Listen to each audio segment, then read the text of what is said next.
झेंडावंदन करण्याची आम्हाला इथं जी आम्हाला जे मान मिळाला सन्मान मिळाला, कारण देशासाठी आपण सर्वजण काही ना काहीतरी करत असतो. आम्हाला वाटतं की वीर जवान बनणं आणि तिथे बॉर्डरवरती युद्ध करणं, तिथं जिंकणं म्हणजे आपण योद्धे आहोत असं नाही आहे. आपण भारत देशाचे आदर्श नागरिक आहोत. आपलं गाव स्वच्छ ठेवणं म्हणजे भारत देशाची सेवा आहे ना. गाव स्वच्छ ठेवणं, गाव आपलं साफसफाई राहणं त्याची अतिशय महत्त्वाचं आहे. आमचं गाव हे व्यसनमुक्त पण गाव आहे ना.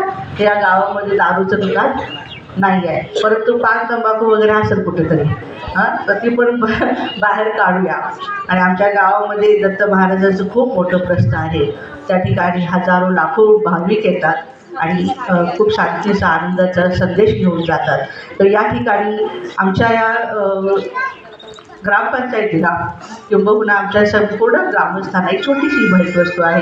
तिचं नाव आहे विजयरत्न पुरस्कार आहे. हा कर्तव्य दक्षता, प्रामाणिकपणा, बघा कोणते कोणते गुण आहेत आपल्यामध्ये.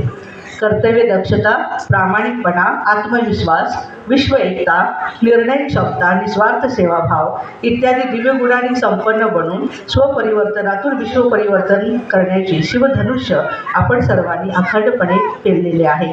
म्हणून आपण देशासाठी प्रेरणास्रोत आहात आणि म्हणूनच ब्रह्माकुमारी विद्यालयामार्फत आपणा सर्वांना हा सन्मानपूर्वक विजयरत्न पुरस्कार आम्ही बहाल करत आहोत.